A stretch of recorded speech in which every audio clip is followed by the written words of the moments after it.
Olá pessoal, sou a professora Jussara Meira, do podcast Podlínguas. Nosso podcast nós tratamos, na verdade é uma atividade de pesquisa que nós propomos essa interface da comunicação com a educação, né? De que forma você pode aprender língua portuguesa por meio de um podcast. Olá pessoal, meu nome é Heloíse e eu sempre vou trazer para vocês a palavra do dia. E a palavra do dia de hoje é urbano. Estou aqui com o dicionário Evanildo Bechara e, segundo o dicionário, urbano é referente à cidade. É caos urbano, antônimo de rural, educado, civilizado, cortês. Urbano. Será que eu sou urbana? Ai, não sei. Será que eu sou? A gente tenta, né? Pessoal. Nem sempre, né? Gente, olha, é engraçado. A gente tá falando aí do dicionário, que a gente sempre pega uma palavra, mas é isso, a riqueza da palavra, né? Riqueza da nossa língua portuguesa. Nós estamos fazendo sempre esse desafio do dicionário. Adquira o seu dicionário, né? É uma brincadeira, mas você vê tanto de coisa que a gente aprende hoje, a gente entendeu que urbano não é só o oposto de rural, urbano também é uma pessoa Educada, né? Será que eu sou, gente? E para o episódio de hoje, nós temos uma convidada, ela que possui graduação em Geografia, licenciatura e bacharelado pela Universidade Federal de Mato Grosso, mestrado em História pela Universidade Federal de Mato Grosso e doutorado em Sociologia pela Universidade Federal de São Carlos.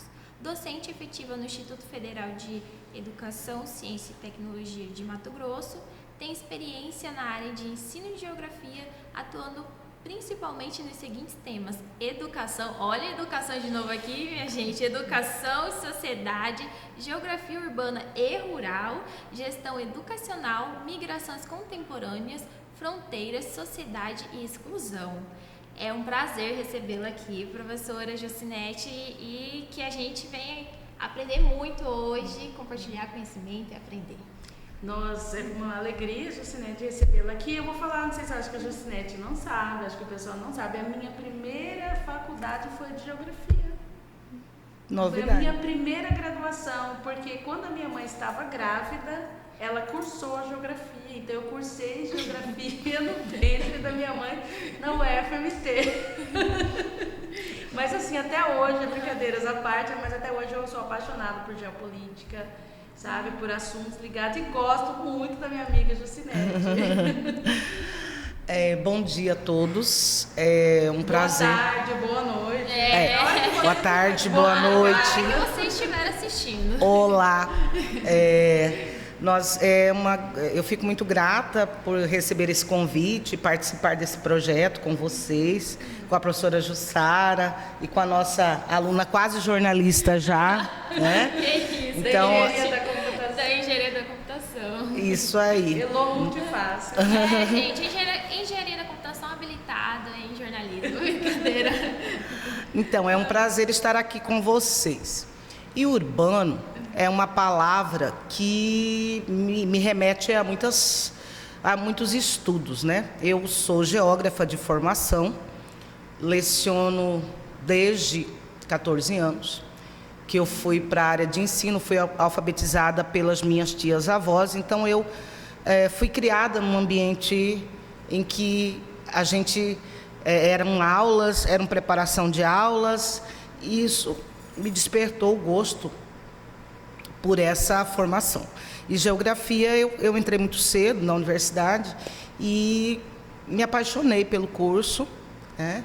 E dentro desse curso a gente tem assim um conjunto de elementos e vertentes que podem ser estudadas, porque se eu partir do princípio que geografia estuda todo o espaço, né? E esse espaço de natural ele passa geográfico e o que constitui isso são os elementos humanos, né? Relacionados aos mecanismos tecnológicos, técnicos, sociais, etc.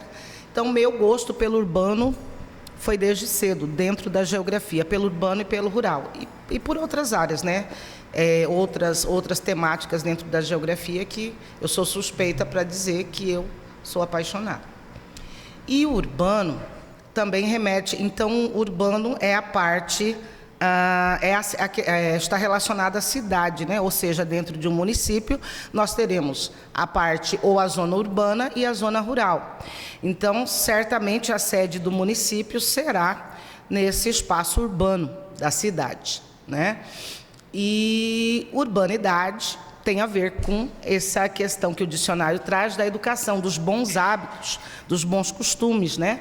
Da boa fala. Então, quando se diz que uma pessoa age com urbanidade, ela está tratando a outra pessoa, o seu interlocutor, de forma educada, civilizada. Então nos leva, a palavra urbano nos remete a esses dois elementos. E o estudo do urbano sempre me instigou. Eu sempre, quando eu comecei a cursar geografia e fazer as aulas de campo, eu sempre quis entender, apesar de ler nos livros de história e geografia, como é que se constituiu esse urbano da nossa cidade, né? E quando eu era adolescente e um pouco depois disso, eu percebi que a cidade, não só do ponto de vista físico, mas do ponto de vista social, ela apresentava facetas, aspectos, feições diferentes, né? E eu fui estudar isso posteriormente, já depois de ter feito o meu bacharelado, que foi o meu bacharelado, eu constituí a partir de uma pesquisa na zona rural, né, na questão agrária do município de Diamantino, e no interior de Mato Grosso.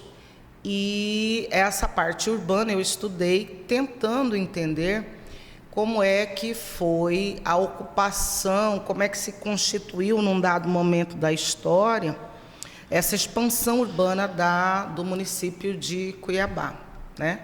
Então, essa expansão urbana, ela se deu principalmente pelos movimentos migratórios e pelo processo de modernização que se deu no mundo, em especial na América Latina, após a Segunda Guerra Mundial. Ou seja, na segunda parte do século XX, né, nós tivemos aí todo um movimento de modernização na América como um todo, no mundo, né, pós-guerra, e Mato Grosso não fugiu disso, e Cuiabá também não, né? Houve aí vários movimentos, nós tivemos no Brasil, já na década, tivemos antes entre aspas, né, do golpe militar, nós tivemos a construção de Brasília, que a capital do Brasil era no Rio de Janeiro, né? E com a construção de Brasília pelo governo de Juscelino Kubitschek, deu tom, digamos assim, a ideia, uma essência de novos tempos, de tempos modernos, né? E Brasília foi planejada pelo arquiteto Oscar Niemeyer, né, com um projeto que era arrojado na época, e talvez hoje ainda seja, de construir uma capital nova para o Brasil que desse o tom dessa nova fase do mundo pós-guerra, né, que tinha a ver com a questão da modernidade. E Cuiabá não fugiu disso, né?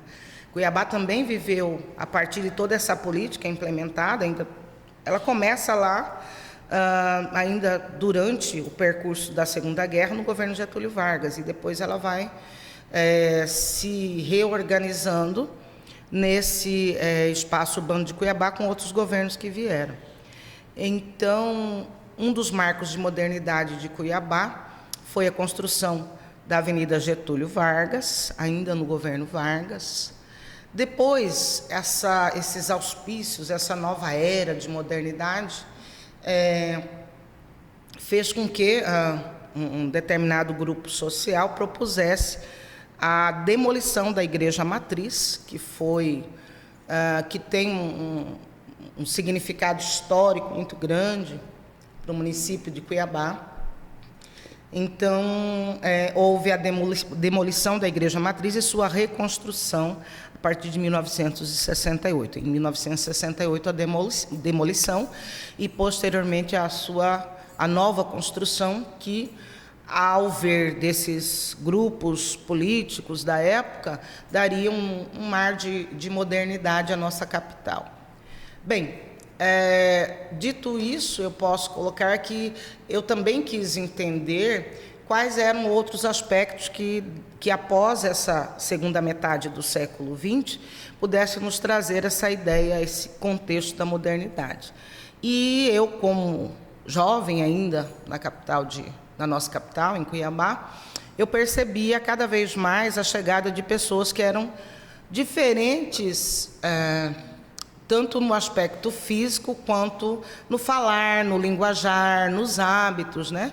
E isso refletia o retorno desses povos migrantes que vieram especialmente do sul e do centro-sul do Brasil para ocupar o norte de Mato Grosso e de Cuiabá, já que era usada como uma espécie de trampolim, mudar-se para o estado de Rondônia. Então, veio uma leva muito grande de imigrantes do Sul, né? Porque aqui houve, logo depois da inauguração de Brasília e tal, desses marcos de modernidade, os primeiros que vieram, Cuiabá, ela foi, entre aspas, propagada, Cuiabá não, Mato Grosso, né? Foi, entre aspas, propagado para o resto do Brasil como novo Eldorado, né, onde as pessoas teriam condições de ter acesso fácil a grandes extensões de terra, poderiam plantar. Na época era o café que estava em alta, né, vindo do sul para o estado do norte de Mato Grosso, e Cuiabá não fugiu desse processo. Muitos migrantes que não foram bem-sucedidos no norte de Mato Grosso, ou não tiveram as suas expectativas contempladas, vieram habitar a cidade. Ou seja, o nosso município teve aí uma ampliação muito grande, uma ampliação territorial, com a constituição de novos bairros, né? E esses bairros tinham a ver também com movimentos sociais.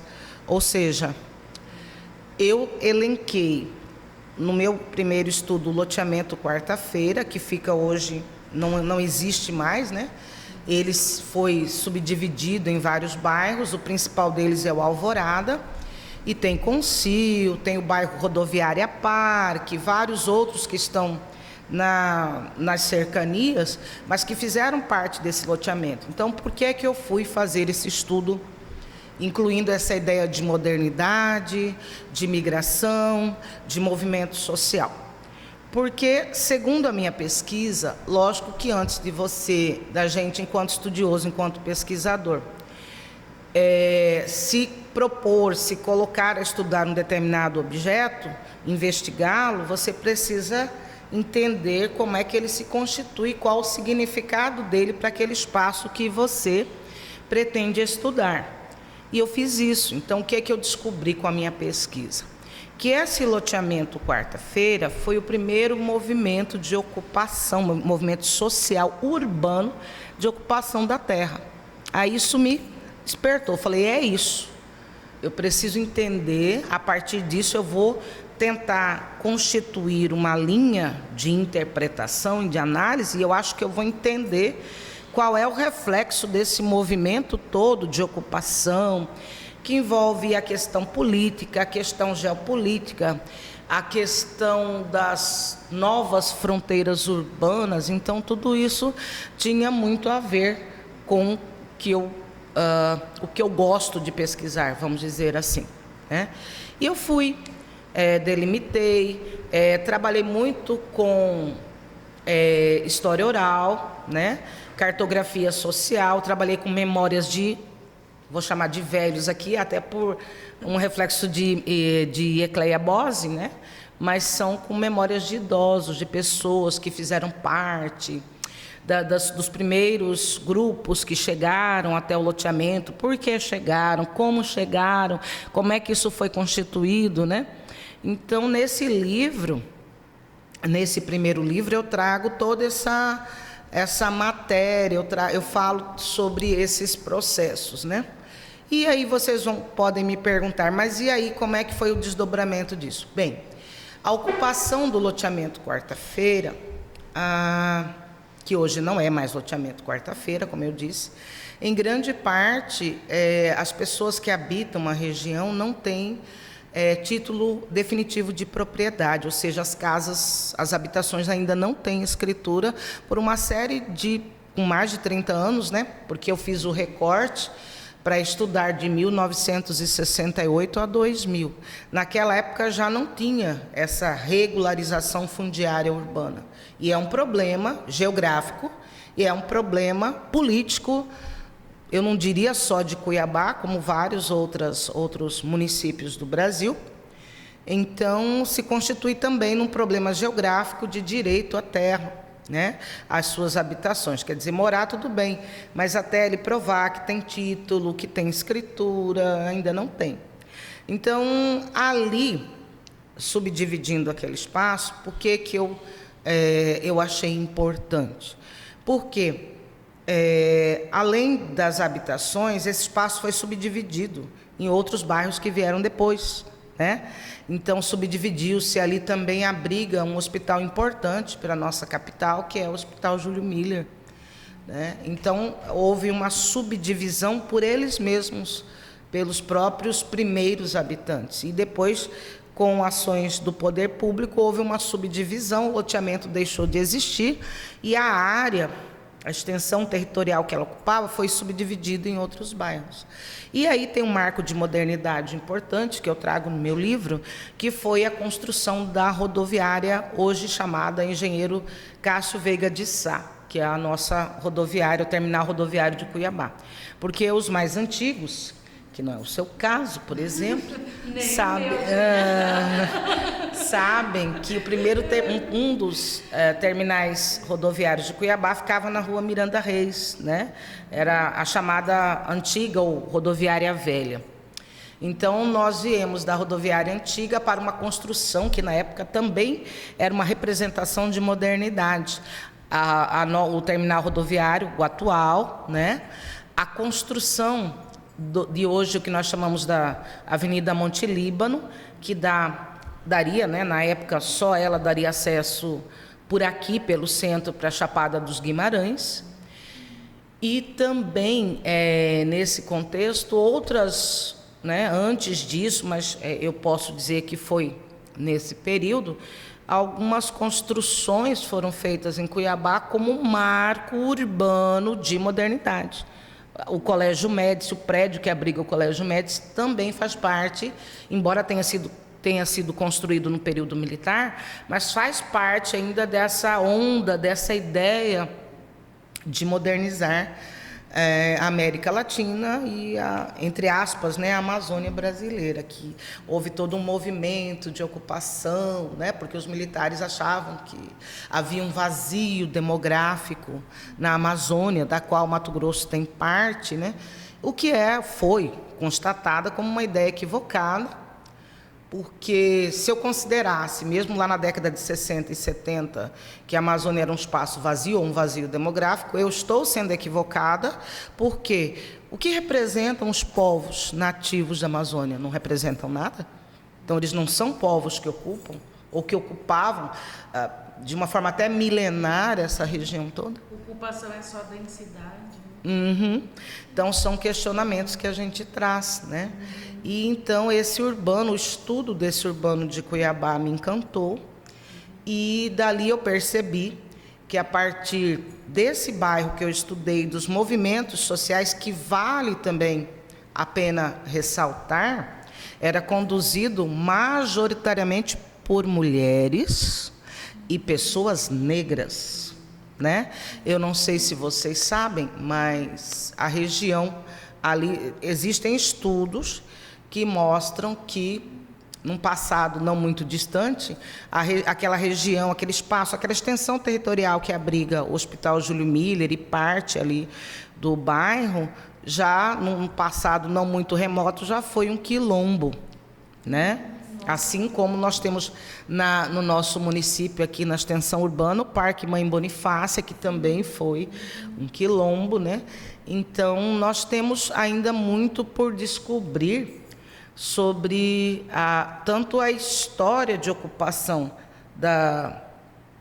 dos espaços urbanos de Cuiabá, mas também como isso significa e representa uma marca dentro da territorialidade do espaço geográfico da cidade.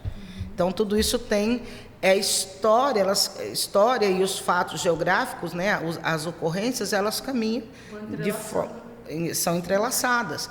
Então, tem muitas coisas, muitos fatos, né, e muitos espaços urbanos em Cuiabá, que as pessoas olham. Eu sempre digo para meus alunos que nós precisamos tentar sempre lançar um olhar geográfico sobre a cidade, porque a cidade, ela carrega consigo marcas que vão caracterizar de uma forma muito significativa o seu espaço urbano, como, por exemplo, aqui em frente ao nosso campus Roque Taíde, nós temos um cemitério. O que representa esse cemitério?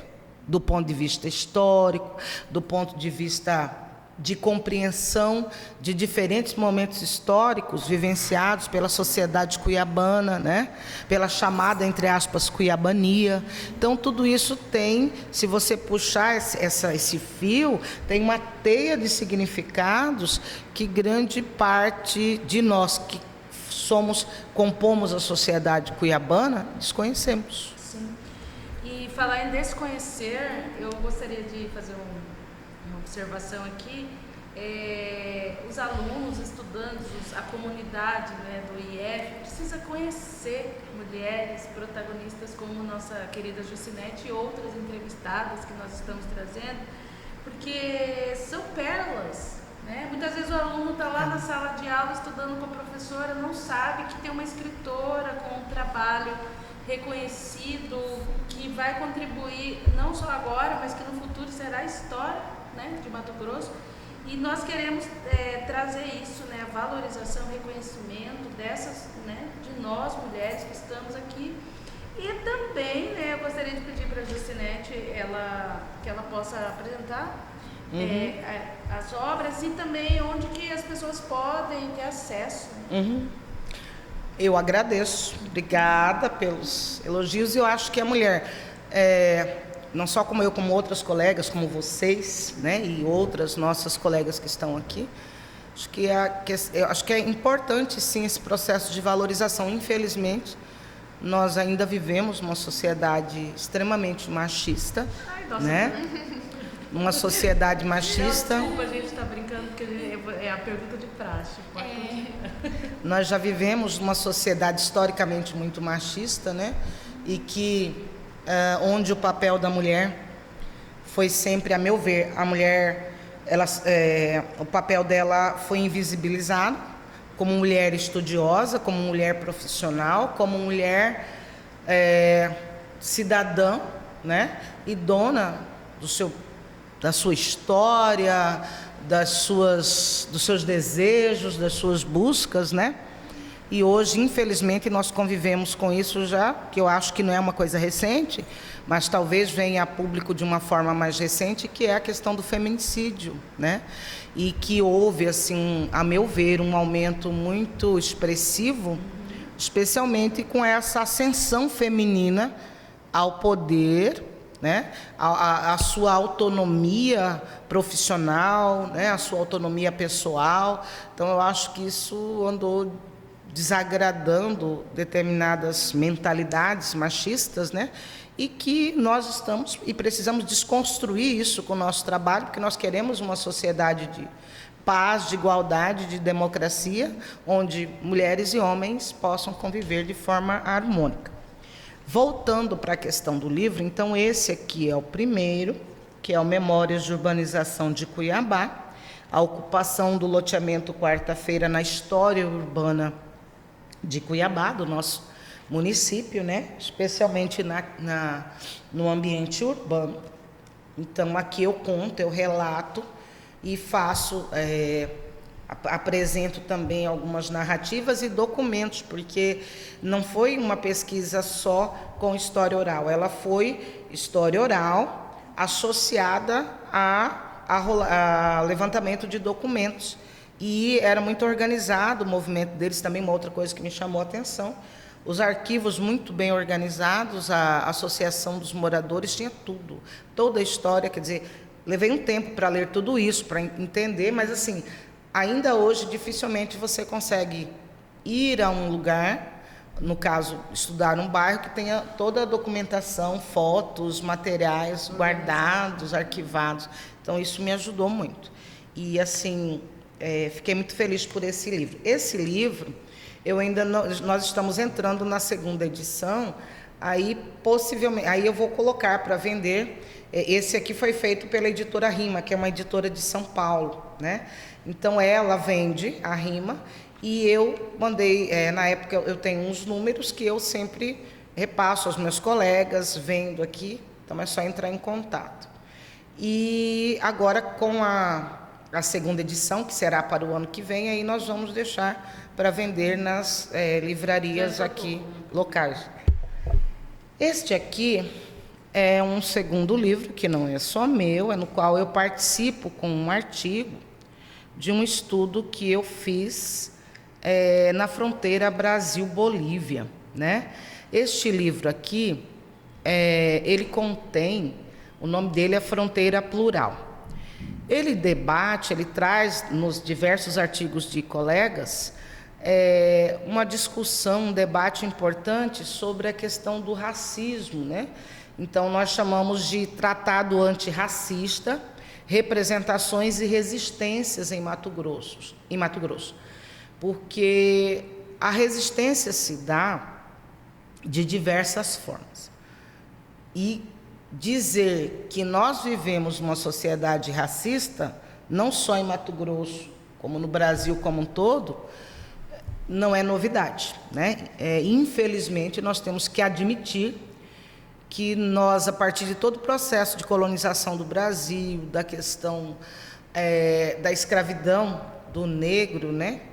Que veio da África, enfim, e dos nativos brasileiros, por que não os indígenas, que também foram escravizados num dado momento da história. Então, nós vivemos, do ponto de vista étnico, numa sociedade plural. Mas, do ponto de vista de acesso a direitos, embora a Constituição traga isso de uma forma belíssima, que eu posso dizer, com o conhecimento que tenho, que a Constituição brasileira é uma das mais evoluídas, das mais brilhantes do mundo, mas há, infelizmente, uma distância muito grande entre o que é direito e a prática, o acesso a esse direito, né? E a gente sabe que não tem como ajuizar tudo, especialmente as populações menos favorecidas, porque requerer direitos no Brasil custa caro, né? O remédio jurídico ou judicial não é um remédio barato, é um remédio muito caro. E esse tratado antirracista, a gente traz aí quatro partes, né, ou 4 temáticas principais, nas quais eu estudei, eu trouxe aqui um artigo chamado Os Significados da Fronteira para os Fronteiriços Brasileiros e Bolivianos, o eu e o outro, o aqui, o lá, o eu e o outro. Por que que eu trouxe isso como contribuição neste livro, na Fronteira Plural? Porque eu fiz uma pesquisa que culminou inclusive com o meu doutorado por 4 anos, numa região que eu delimitei, aqui de Mato Grosso. Eu não sei se todos sabem, mas Mato Grosso tem uma extensa área de fronteira seca com a Bolívia, né? E eu delimitei, porque seria impossível estudar tudo, porque eu já havia feito alguns levantamentos iniciais. E a gente sabe que há um preconceito muito grande do Brasil, digamos assim, da sociedade como um todo, sobre as populações fronteiriças. Então, eu quis entender como isso se daria na prática e como é que se constitui a fronteira, não apenas nesse imaginário, né, de uma linha física que separa 2 países, 2 municípios, 2 estados. Então, eu quis entender na prática como é que essa fronteira se constituiu com os movimentos migratórios, porque ela se constitui por brasileiros, bolivianos, migrantes e pessoas que nasceram na própria região da fronteira, de ambos os lados, né? Então, forma um caldeirão cultural, um caldeirão social, um caldeirão que envolve tudo. Mas para, entre aspas, os meios de comunicação, a mídia, isso eu também pesquisei, há uma certa, como é que eu digo, um sentido um pouco pejorativo sobre a fronteira. Toda vez que você ouve uma matéria, num jornal, na televisão sobre a fronteira é perigosa, ela sempre traz para a sociedade a ideia do abandono, do perigo, da transgressão. Então, a gente quis estudar no sentido de mostrar o que era, de fato, essa fronteira que foi delimitada, quem vive lá, como é que ela se sente, como que ela se vê no processo e quais são as representações que dão sentido de fronteira para ela. Então, o desafio foi esse. E com esse estudo também, tentar amenizar essa ideia pejorativa que, infelizmente, no Brasil, com relação ao Paraguai e à Bolívia, aos outros países, né, existe sobre os habitantes da fronteira. Então, há uma ideia ainda muito estereotipada, um estereótipo, né? Porque, entre aspas, se a fronteira é lugar de perigo, não é só a fronteira, o lugar de perigo pode ser qualquer região, em outros pontos da cidade, enfim, em outros locais do município, em outros lugares.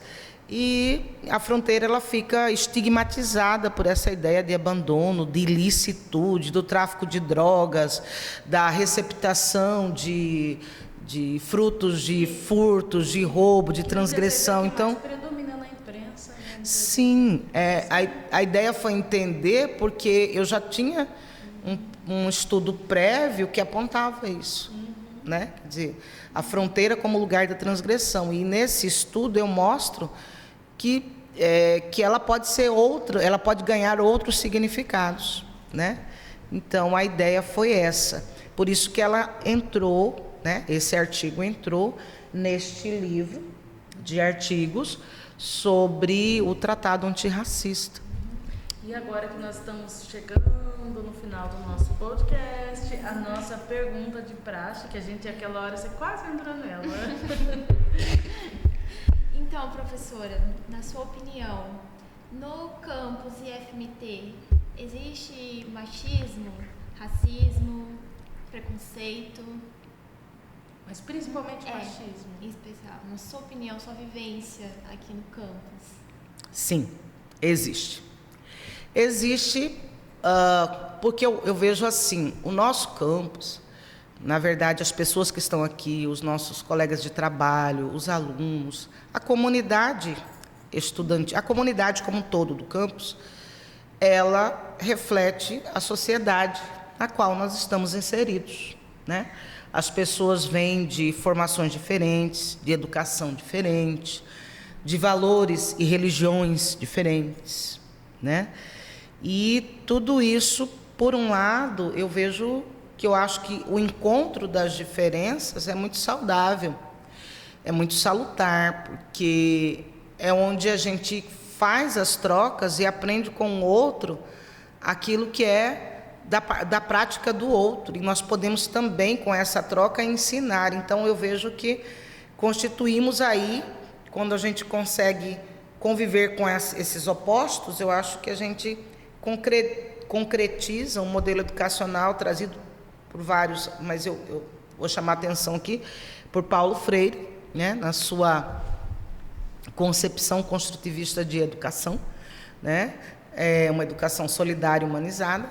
Então, aqui no campus, professora Jussara e Heloíse, eu vejo sim, mas eu não vejo como um reflexo, eu vejo como um reflexo que nós somos o recorte de um todo. E no Brasil, infelizmente, ainda há essa concepção que nós precisamos trabalhar no contexto educacional para desconstruir. Então, ao mesmo tempo que eu vejo campos que compõem com essa diversidade, com esse recorte, eu vejo também um ambiente muito saudável para a gente trabalhar para desconstruir isso e, no lugar disso, trazer debates que possam fazer com que essa comunidade reflita mais e melhor e possa conviver com respeito às diferenças, com mais democracia, porque às vezes nós queremos a democracia, a ética e todos os bons valores nos outros, mas nós temos que começar por nós, né? Que cidadão eu sou, como eu me porto, eu respeito o outro, eu respeito o diferente de mim. Então eu acho que são debates muito importantes, não só para os nossos alunos, mas para a comunidade do nosso campus e da sociedade como um todo, sempre que for possível, a gente encontrar possibilidades de fazer essas discussões e ir destituindo, desconstruindo esses valores que não culminam, ou que não vão ao encontro de valores democráticos, de valores de liberdade, de respeito às diferenças. Muito obrigada. Olha, a conversa está boa, mas assim, nós vamos a um até breve, porque, né, como eu falei, com tantas mentes brilhantes, a gente vai explorar alguns aspectos. Mas muito obrigada, Gicinete, Obrigada pelo compartilhamento de conhecimento, né, que agregou a todos nós. Muito obrigada.